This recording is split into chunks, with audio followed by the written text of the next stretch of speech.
For centuries, humanity has been taught to fear the figure of Lucifer. Painted in the blackest colors, he was cast as the rebel angel, the deceiver, the prince of lies, a being whose only purpose was to seduce, corrupt, and destroy. From stained-glass cathedrals to whispered sermons, his name was a curse, a warning against the dangers of pride and disobedience. But what if everything you've been told was a carefully woven illusion? What if beneath the myths and condemnations lies not a devil, but an archetype of something far older and far more powerful? Something that speaks not of evil, but of liberation.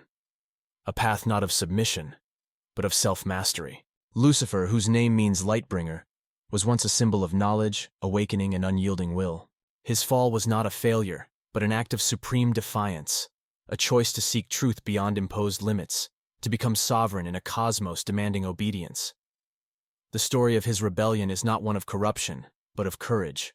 It is the story of every soul that refuses to bow before external authority, that dares to ask forbidden questions, that chooses the risk of freedom over the comfort of servitude. The left-hand path is not about worshiping darkness for its own sake. It is about walking a path where light is forged in the depths of the unknown. It is a rejection of external salvation in favor of internal transformation. It is a declaration that divinity is not an external prize to be begged for, but an inner flame to be kindled and claimed. It is a dangerous path, lonely and without guarantees. But for those with the strength to endure, it offers something no orthodoxy ever could: true sovereignty of spirit.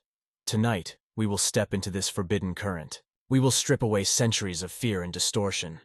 We will seek not the caricature of Lucifer, but the real essence behind the symbol. We will confront the true meaning of rebellion, freedom, and the light that can only be found when you dare to walk alone. This is not merely a history. It is an invitation to awaken, to remember, and perhaps to reclaim the parts of yourself that were never meant to be chained. The concept of the left-hand path has long intrigued scholars, mystics, and seekers alike, shrouded in layers of cultural misunderstanding and deliberate distortion.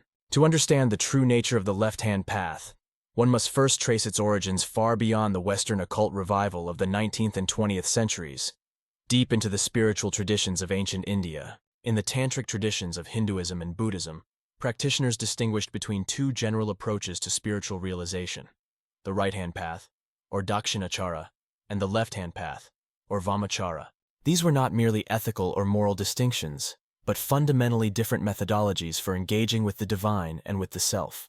Dakshinachara focused on orthodoxy, purity, and gradual ascent through socially sanctioned means: prayer, meditation, virtuous living, and strict adherence to ritual laws. It emphasized alignment with cosmic order through self-restraint and devotion. In contrast, Vamachara embraced methods that were considered unorthodox, taboo, or dangerous by mainstream religious standards. Rituals involving substances forbidden by traditional norms, the invocation of powerful forces considered impure, and the transcendence of dualistic concepts like purity and impurity were central to the left-hand path. In this context, taboo was not indulged for its own sake, but was seen as a means of confronting and overcoming societal conditioning, fear, and personal limitation. The practitioner of the left-hand path sought to integrate all aspects of existence, light and dark, sacred and profane, into a unified vision of the divine within themselves. This early Eastern conceptualization of the left-hand path was highly nuanced and was never equated with evil. It was, however, acknowledged to be extremely perilous. It required a level of spiritual maturity, discipline, and internal strength that few could achieve. It was a path of accelerated transformation, where failure could mean madness, spiritual ruin, or worse. Yet for those who succeeded, it promised not just liberation from worldly illusion, but the attainment of godhood, the realization of ultimate, unconditioned reality within the individual. As esoteric knowledge filtered into the Western world through translations, colonial encounters, and the growing interest in Eastern mysticism, the term left-hand path began to take on new connotations. Western occultists, grappling with their own cultural frameworks, heavily influenced by Christian dualism, reinterpreted the left-hand path through a lens of moral opposition. In a world where good and evil were stark absolutes, anything associated with taboo, inversion, or the breaking of religious norms was automatically suspect, if not condemned outright. During the late 19th and early 20th centuries, organizations like the Theosophical Society and later the Hermetic Order of the Golden Dawn began incorporating these concepts, though often clumsily. In their writings, the right-hand path came to represent alignment with cosmic order, spiritual ascent toward unity with the divine, and moral rectitude. The left-hand path, conversely, was associated with egotism, black magic, and spiritual corruption. This moralized dichotomy persisted and deeply colored Western interpretations of spiritual practice, influencing everything from occult fiction to modern witchcraft and satanic traditions. However, beneath the surface of condemnation, a different current was forming. Some esotericists began to see in the left-hand path not a fall into evil, but an assertion of radical autonomy. They recognized that the true essence of the left-hand path was the pursuit of self-deification, the process of becoming a living God by realizing one's own ultimate nature, free from external dogma and constraint. This was not the selfish aggrandizement caricatured by critics, but a disciplined and perilous quest for self-mastery, authenticity, and transcendence. Aleister Crowley, often, though somewhat inaccurately, associated with the left-hand path, embodied aspects of this philosophy. His dictum, "Do what thou wilt shall be the whole of the law," was not an endorsement of hedonism, but a call to discover and align with one's true will, the unique divine essence at the core of one's being. Crowley's work blurred the lines between left and right-hand path practices, integrating techniques from both traditions in pursuit of a holistic spiritual awakening. However, the deeper exploration of the left-hand path as a distinct and autonomous tradition would emerge more fully in the later 20th century, particularly through the efforts of thinkers like Michael Aquino and organizations like the Temple of Set.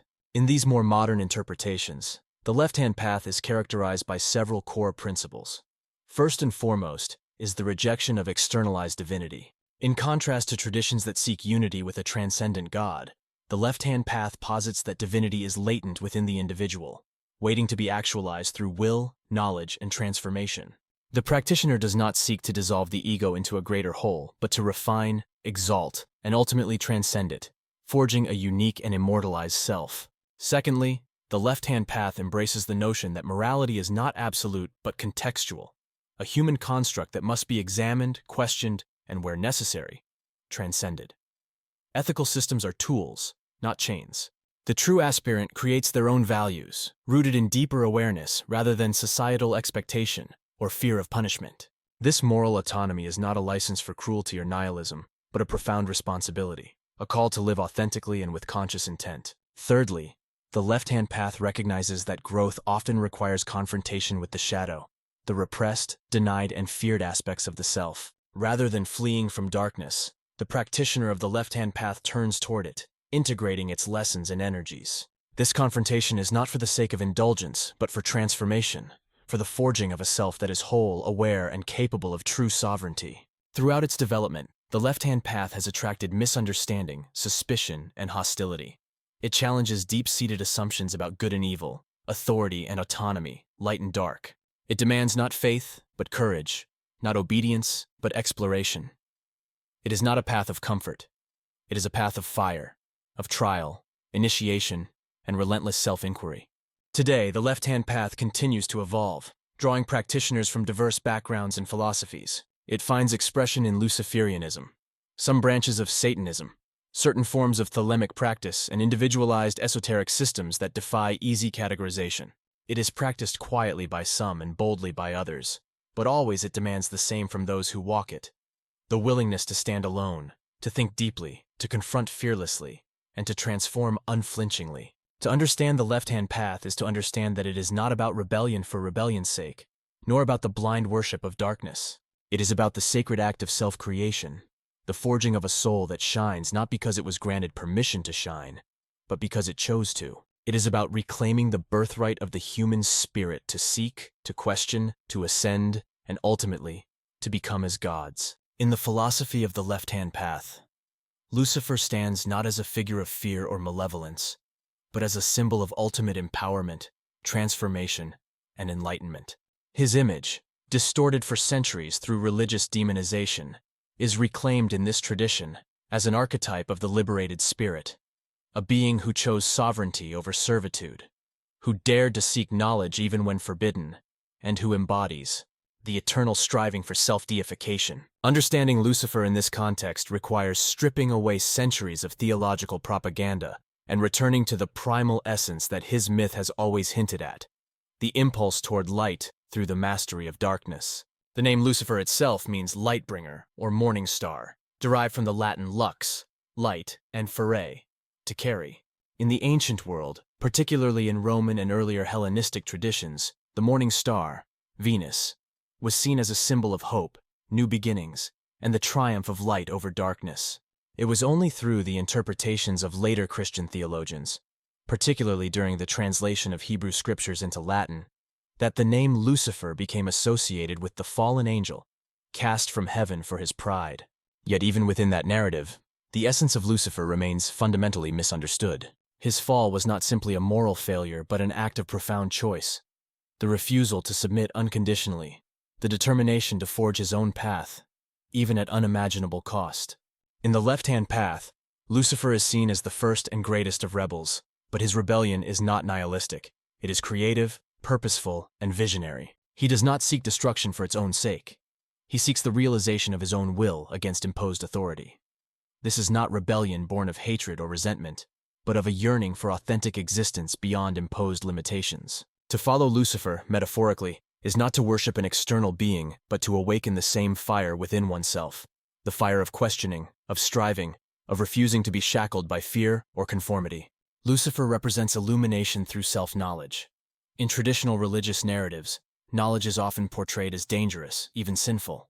The story of the Garden of Eden, for example, paints the pursuit of knowledge as the original transgression. But in Luciferian philosophy, this pursuit is the highest and most sacred act. It is through knowledge of the world, of the self, of the hidden mechanisms of existence, that one transcends ignorance and claims the divine birthright of self-creation. Lucifer, then, is not the adversary of humanity, but its greatest champion, urging humanity to awaken, to see, and to become. Importantly, Lucifer is not seen as an object of worship within this tradition. True left-hand path philosophy rejects all forms of externalized worship. Instead, Lucifer serves as a mirror, a model, and an inspiration for the aspirant's own journey towards self-deification. To embrace the Luciferian archetype is to accept the burden of responsibility for one's own existence, to become one's own source of law, meaning, and purpose. It is an act of profound courage, to step beyond inherited dogmas and forge a path that is uniquely one's own. Lucifer also symbolizes the integration of shadow and light within the self. Traditional religious models often split the self into higher and lower natures, demanding the rejection or suppression of the sinful aspects of being. Luciferianism, however, calls for a holistic embrace of the total self. The instincts, desires, passions, and fears that conventional morality would brand as evil are understood instead as vital aspects of the human experience, energies to be acknowledged, mastered, and sublimated into higher forms of power and creativity. This process of integration is central to the path of self-deification. It is not about abandoning morality, but about transcending externally imposed moralities in favor of a personal, consciously chosen code of honor and conduct. In many ways, Lucifer can also be understood as a symbol of initiation. His fall from heaven mirrors the initiatory descent into darkness that all who seek true transformation must undergo. The seeker on the left-hand path must willingly pass through the fires of doubt, suffering, and existential confrontation, emerging not as a passive servant of divine will, but as a conscious architect of their own destiny. Lucifer's journey is the blueprint for this metamorphosis, a descent not into damnation, but into deeper understanding, and ultimately, ascension. Moreover, the figure of Lucifer resonates with the broader archetype of the Promethean hero. Like Prometheus, who stole fire from the gods to give to humanity, Lucifer is seen as a bringer of forbidden knowledge, a liberator who defies divine tyranny to empower the human race. In this light, the Luciferian path is one of radical empowerment, one that demands intelligence, will, and an unyielding commitment to personal growth and sovereignty. The philosophical view of Lucifer also challenges the concept of humility as a supreme virtue. In conventional religious systems, humility before the divine is often portrayed as necessary for salvation. In contrast, Luciferianism values pride, not in the sense of arrogance or hubris, but as a healthy, sacred recognition of one's own worth, potential, and divine nature. Pride becomes a catalyst for evolution, a force that drives the individual to rise, to conquer inner and outer obstacles, and to claim their rightful place as a co-creator of reality. Yet this path is fraught with danger. To walk the Luciferian path is to risk isolation, misunderstanding, and confrontation with the darkest aspects of oneself. It demands vigilance against self-deception, against the seduction of power for its own sake. True Luciferianism is not a descent into egotism or narcissism, but a disciplined pursuit of authentic greatness, a greatness measured not by domination over others but by mastery of the self. In modern Luciferian philosophy, Lucifer is also seen as a force of continual evolution. He is not a static figure, trapped in an eternal fall, but a dynamic principle of change, adaptation, and transcendence. In this sense, he embodies the spirit of the magician, the alchemist, the visionary artist, the one who reshapes reality by first reshaping themselves. The true Luciferian does not cling to dogma, even Luciferian dogma, but remains perpetually in motion, always seeking higher states of being, deeper layers of understanding. Thus, Lucifer, in the philosophy of the left-hand path, is not a being to be feared, but a symbol to be understood, and if one dares, embodied. He calls not for blind allegiance, but for conscious rebellion. He demands not worship, but transformation. He offers no salvation, only the tools for those who would save themselves. To walk with Lucifer is to walk a path of fire, light, and profound solitude. But it is also to walk the path toward ultimate sovereignty, the realization of the God within. The left-hand path is not a loose collection of rebellious attitudes or dark aesthetics. It is a coherent philosophical system founded on principles that radically depart from the mainstream traditions of spiritual thought. Where conventional religious paths often emphasize surrender, obedience, and the diminishment of the self in relation to a higher power, the left-hand path proposes the opposite: the cultivation, exaltation, and ultimate deification of the self. This path is rigorous, demanding a continual confrontation with illusions, limitations, and internal shadows. It is not for those seeking comfort or easy answers. It is for those who are willing to forge themselves into something greater through conscious effort, will, and self-overcoming. The first and foremost principle of the left-hand path is self-deification. This does not mean simple narcissism or the inflation of the ego with fantasies of grandeur.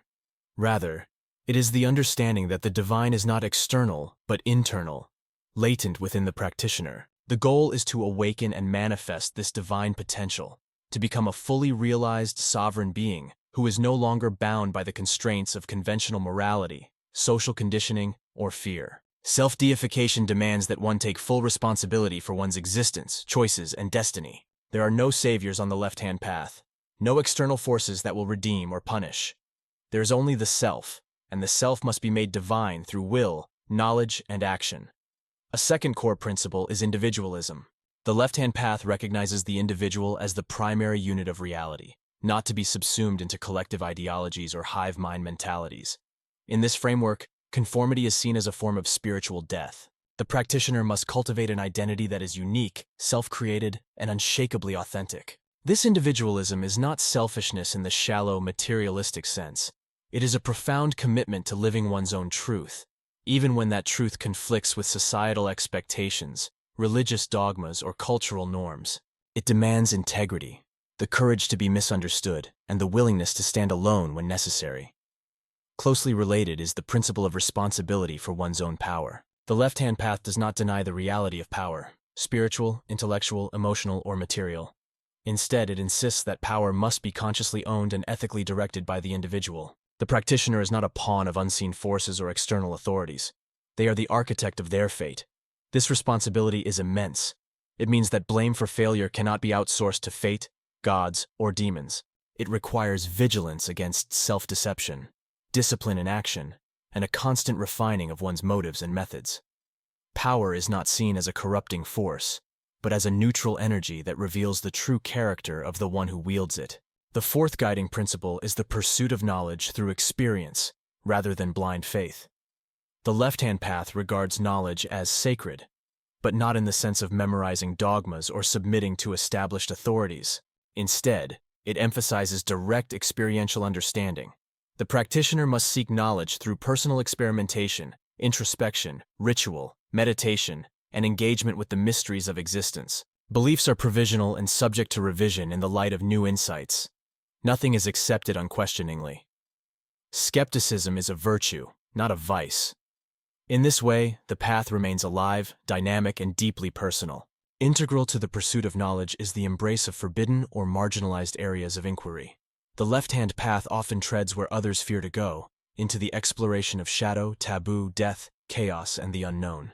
This is not because the practitioner seeks perversity for its own sake, but because true wisdom often lies hidden beneath the threshold society has erected in fear. The darkness is not inherently evil. It is simply the realm of the unknown, and it is within the unknown that the greatest treasures of transformation are often found. The adept learns to navigate this darkness with clarity and purpose, extracting its lessons and integrating its energies without becoming consumed by them. Another vital principle is amorality, correctly understood.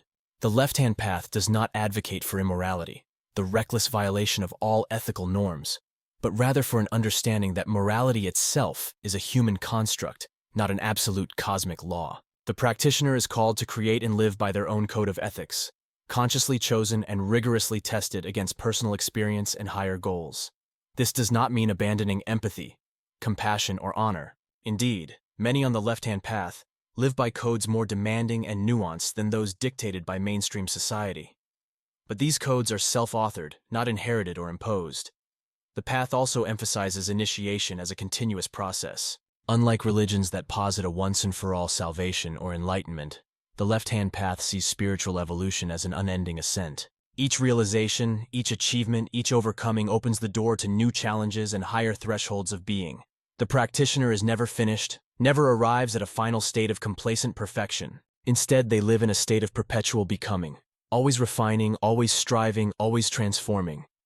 Stagnation is death, motion is life. A further distinguishing characteristic of the left-hand path is its reverence for the adversarial archetype. The figure who challenges, who questions, who rebels, is not cast as evil, but honored as a catalyst for growth. Whether it is Lucifer defying divine tyranny, Prometheus stealing fire from the gods, or mythic tricksters overturning stale orders, the adversary represents the necessary force of change in a cosmos that would otherwise ossify. The practitioner learns to recognize this force within themselves, not as a call to destruction for its own sake, but as the engine of evolution, the fire that tempers the soul into something more resilient and magnificent. Finally, the left-hand path is grounded in the sacralization of the will. Will is the creative principle that shapes reality. To live according to one's true will is to align with the deepest currents of personal destiny, to shape one's life and environment as an artist shapes a masterpiece. Will is not mere desire or whim, it is the focused, disciplined expression of the innermost self. To find and fulfill the true will is the highest goal, the secret flame that burns at the heart of the left-hand path. Together, these principles form a way of life that is demanding but liberating. They offer no guarantees, no external validations, no easy comforts. But for those who dare to walk this path, they offer something infinitely more precious: the chance to become truly alive, truly conscious, truly free. The left-hand path is not a rebellion against existence, but a passionate, disciplined engagement with its deepest mysteries.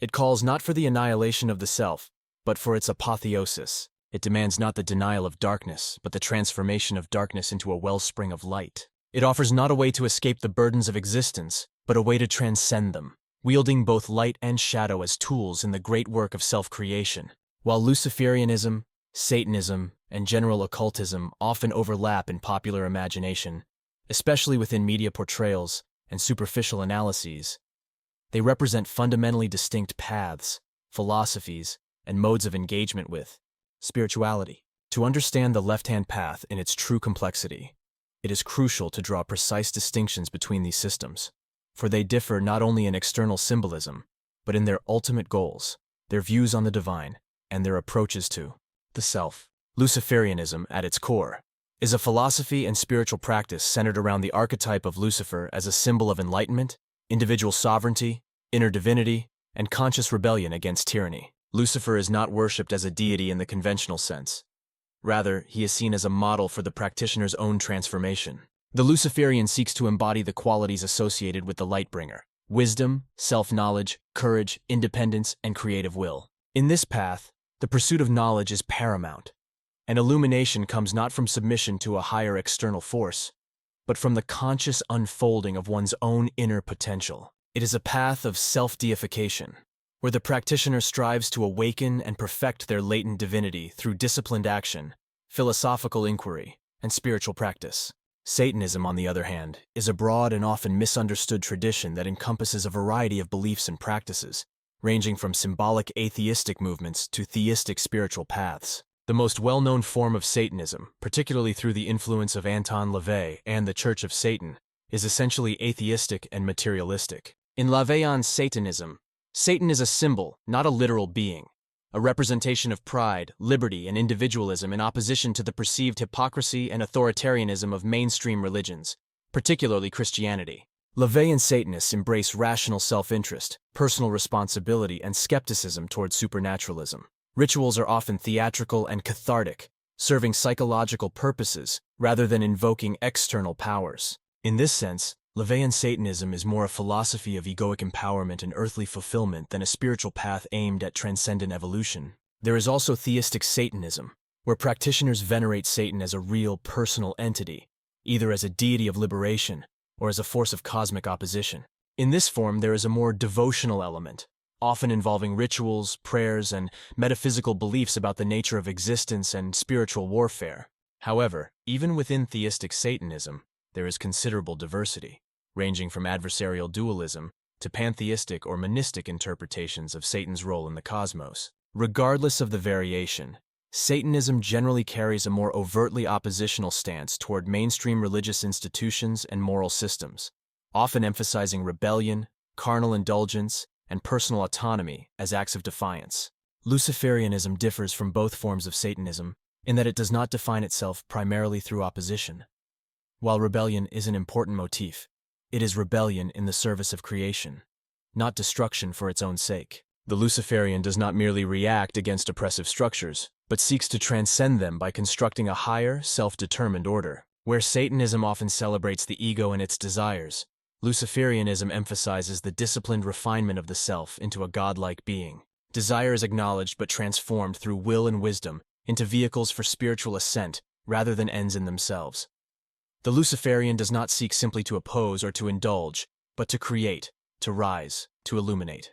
Occultism, in contrast to both Luciferianism and Satanism, is not a spiritual philosophy or religion per se, but a vast field encompassing the study and practice of hidden knowledge, esoteric sciences, magical arts, mystical traditions, and spiritual technologies. Occultism includes systems such as Hermeticism, Kabbalah, alchemy, theurgy, astrology, divination, and numerous magical traditions both Eastern and Western. Occultism is concerned with the mechanics of unseen forces, the symbolic structures underlying reality, and the methods by which these can be understood and manipulated. An occultist may be a Luciferian, a Satanist, a Christian mystic, or an adherent of entirely different spiritual frameworks.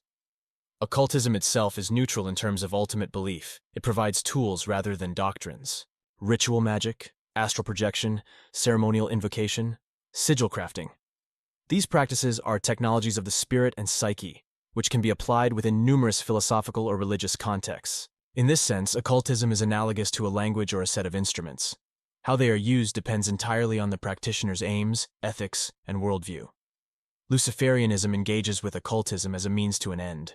Magical practices, meditation, pathworking, and ritual are tools used by Luciferians to accelerate their inner evolution, deepen self-knowledge, and unfold their divine potential. The techniques themselves are not the focus. They serve the greater work of personal apotheosis. Unlike some schools of occultism that may prioritize knowledge accumulation for its own sake or the attainment of supernatural abilities, Luciferian occult practice is always directed toward the central aim of self-transformation. It is also worth noting the difference in how each tradition views the concept of divinity. In many strands of Satanism, particularly the atheistic variants, divinity is rejected outright. There are no gods, no higher realities, only the self and the material universe. In theistic Satanism, divinity exists, but it is externalized in the figure of Satan, often seen as a liberator or adversary against a tyrannical god. In Luciferianism, however, divinity is internal. The divine spark is within the practitioner, dormant but awakenable through conscious effort. There is no worship of external entities, not even Lucifer himself. There is reverence for the process of becoming divine, for the sacred work of transformation. Another distinction lies in the treatment of morality and ethics. In many forms of Satanism, morality is relativized or inverted. Traditional virtues are questioned, and traditional vices are often celebrated. In occultism generally, ethics may be discussed in terms of metaphysical laws such as karma or the balancing of energies. In Luciferianism, morality is a personal construct, crafted through experience, introspection, and alignment with one's true will. It is neither a simple inversion of societal norms nor a slavish adherence to them. It is an ethical system that arises from self-knowledge and the conscious shaping of the soul. The paths also differ in their orientation toward community and secrecy. Many forms of Satanism, particularly modern ones, are open, public, and seek to engage with society through activism, literature, and culture. Occultism traditionally operated in secrecy, through mystery schools, secret societies, and private lodges. Luciferianism often occupies a middle ground, practiced quietly, seriously, often individually or in small circles, without seeking mass acceptance or public validation. It is a path for those who understand that true transformation is an inner, often solitary endeavor. In summary, while the names Luciferianism, Satanism, and Occultism are sometimes used interchangeably in popular discourse, they represent fundamentally different approaches to spirituality and existence. Luciferianism is a path of self-deification and conscious evolution, inspired by the archetype of the Lightbringer. Satanism, depending on its form, is either a materialist philosophy of personal liberty or a theistic rebellion against divine authority. Occultism is the study and practice of hidden knowledge, adaptable to many belief systems. To walk the left-hand path as a Luciferian is to engage with occult knowledge not for power alone, not for rebellion alone, but for the sacred and perilous work of becoming more than human, becoming something luminous, sovereign, and eternal. In real practice, the left-hand path is not merely a set of abstract principles or esoteric theories confined to dusty tomes and secret lodges. It is a living, breathing discipline that demands continuous engagement with every facet of one's existence. It requires the practitioner to weave the path into daily life, into decision-making, into thought, into action, into the very fabric of being. Unlike spiritual systems that seek retreat from the world, the left-hand path demands immersion in the world, confrontation with it, transformation through it. To walk this path authentically is to live as an alchemist of the soul, transmuting base experience into spiritual gold through relentless will and radical self-honesty. The first and perhaps most vital form of real-world practice is the continual cultivation of self-awareness. The practitioner must develop the ability to observe their thoughts, emotions, desires, and motivations with ruthless clarity. This is not for the purpose of judgment or suppression, but for understanding and mastery. Every reaction, every impulse is a mirror reflecting some aspect of the self that must be known and, if necessary, reshaped. Practices such as meditation, dream work, journaling, and active imagination become tools for mapping the inner terrain. The goal is to eradicate ignorance about oneself, for ignorance is bondage. Awareness is the first step towards sovereignty. Alongside self-awareness is the practice of shadow integration. Unlike paths that seek to banish or deny the darker aspects of the psyche, the left-hand path requires the practitioner to confront and integrate them. Fear, anger, lust, ambition, pride. These are not sins to be extinguished, but energies to be understood and transmuted. This process is neither easy nor comfortable. It demands the courage to look into the mirror of the soul without flinching, to embrace the monstrous as well as the divine within. Rituals of descent, symbolic death and rebirth processes, and intensive inner work are common methods used to facilitate this integration. Through it, the practitioner becomes whole, no longer at war with themselves, but commanding the full spectrum of their being. Ritual and magic also play an essential role, though not in the theatrical sense often portrayed in popular culture. In left-hand path practice, rituals are not acts of worship, but acts of creation. They are psychodramatic tools designed to focus intention, align conscious and unconscious forces, and imprint desired changes onto the practitioner's reality. These rituals may involve invocation of archetypal forces like Lucifer or Lilith, not to beg for favors, but to awaken corresponding qualities within the self. Sigil magic, pathworking, ceremonial rites, and personal myth-making are common techniques. The magician of the left-hand path understands that to manipulate reality externally, one must first master it internally. A significant aspect of daily practice is the cultivation of the true will. This is not mere desire or whimsy, but the discovery and execution of one's deepest, most authentic purpose, the unique pattern of destiny that can only be fulfilled by the individual. Finding the true will is a process of peeling away societal conditioning, inherited beliefs, and superficial desires. It requires disciplined inquiry, trial and error, and the willingness to sacrifice lesser goals for the sake of the higher path. Once discovered, living in accordance with the true will becomes the practitioner's sacred duty. Every action, every choice, is measured against its alignment with that central axis. The left-hand path also demands the construction of a personal code of ethics. Rather than accepting moral frameworks dictated by external authorities, the practitioner consciously crafts their own ethical system based on personal values, experiential wisdom, and alignment with the true will. This code is not static. It evolves as the practitioner evolves. It must be lived with integrity, for on the left-hand path, hypocrisy is a mortal sin. To betray one's own code is to betray the very foundation of the work. Honor, therefore, becomes a private affair, judged by the self alone, yet binding as any oath sworn before the gods. In terms of external life, the left-hand path encourages active engagement with the world rather than retreat from it. Career, relationships, creative endeavors, and social influence are seen as arenas for the expression and refinement of the self. Success is not shunned but pursued as a natural consequence of power rightly wielded. Yet success is not defined by external standards. It is measured by the degree to which the individual brings reality into alignment with their will. The world becomes a crucible, each challenge a forge for greater strength, each conflict an opportunity for greater mastery. An important but often overlooked aspect of real-world left-hand path practice is the maintenance of balance.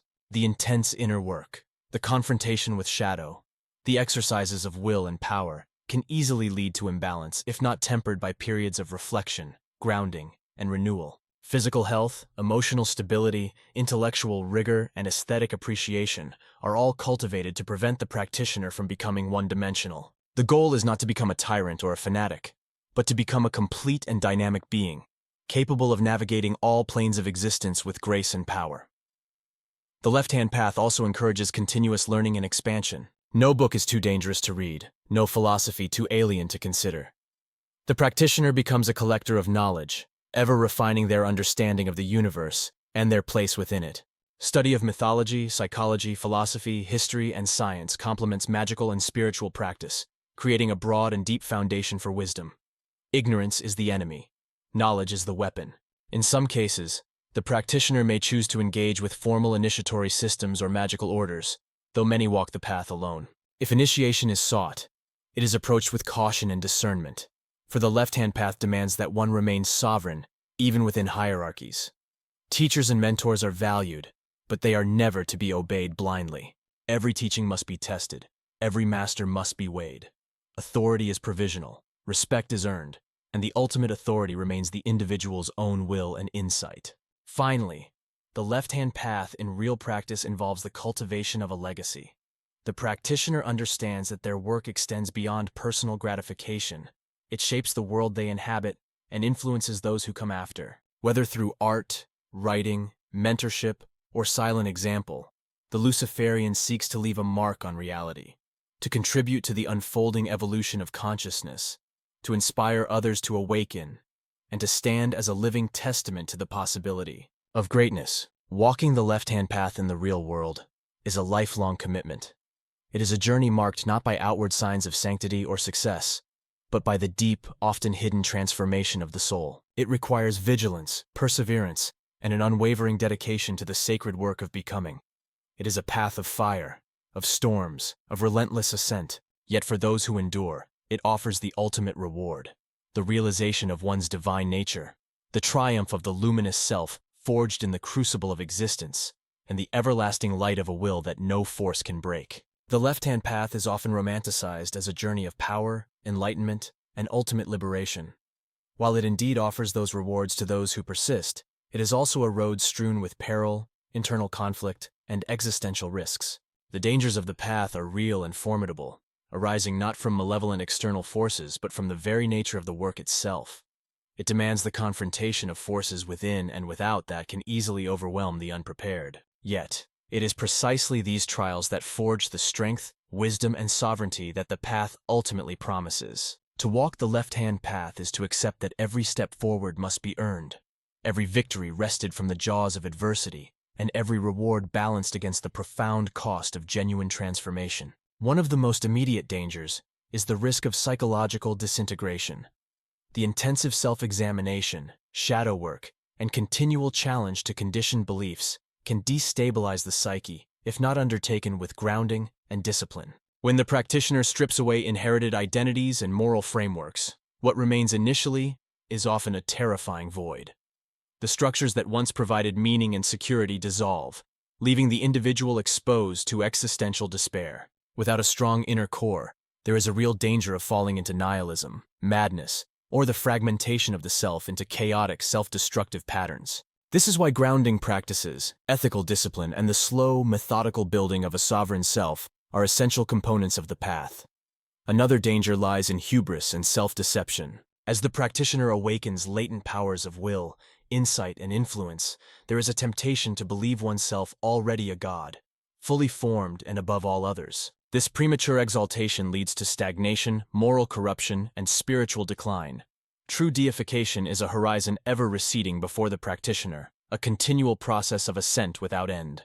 To mistake early achievements for ultimate mastery is to fall into spiritual narcissism, to exchange genuine transformation for the hollow mask of arrogance. The left-hand path demands humility, not the humility of submission, but the humility of recognizing how far one has yet to climb. There is also the risk of isolation. By rejecting societal norms, religious dogmas, and collective morality, the practitioner often finds themselves alienated from the larger culture. Friends and family may not understand, may fear, or may actively oppose the practitioner's path. Meaningful connection becomes more difficult, and the loneliness of the journey can become a profound burden. Without careful cultivation of inner resources and the selective building of new, authentic relationships, this isolation can erode the will, leading to despair or retreat back into conformity. Part of the work, therefore, involves forging deep resilience, finding strength in solitude, and cultivating relationships that honor mutual sovereignty. Another danger is obsession with power for its own sake. As the practitioner gains mastery over internal and external forces, the lure of domination, manipulation, and exploitation can become seductive. Power untethered from purpose becomes a cancer, consuming the soul from within. The left-hand path teaches that power must serve the true will, the higher unfolding of the individual's destiny. To wield power responsibly is to recognize that it is a sacred trust, a tool for creation, not merely a weapon of conquest. The true practitioner must constantly interrogate their motives, purify their intentions, and ensure that power remains a means to spiritual ascent rather than a prison of egoic ambition. Despite these dangers, the rewards of the left-hand path are equally profound, unparalleled in their depth and transformative power. The first and greatest reward is authentic freedom. Freedom not as a slogan or a political right, but as an existential state. The practitioner who survives the trials of the path is no longer bound by fear, by external authority, or by inherited illusions. They move through the world as a conscious sovereign being, shaping their reality according to the dictates of their true will. This freedom is not given, it is seized. It is the freedom of the blacksmith who, through endless labor at the forge, has created a weapon that can never be taken from them. Another reward is true self-knowledge. The practitioner knows who they are at the deepest levels, their strengths, their flaws, their desires, their purpose. They are not a puppet of unconscious drives or societal expectations. They live in a state of radical authenticity, no longer fragmented or self-alienated.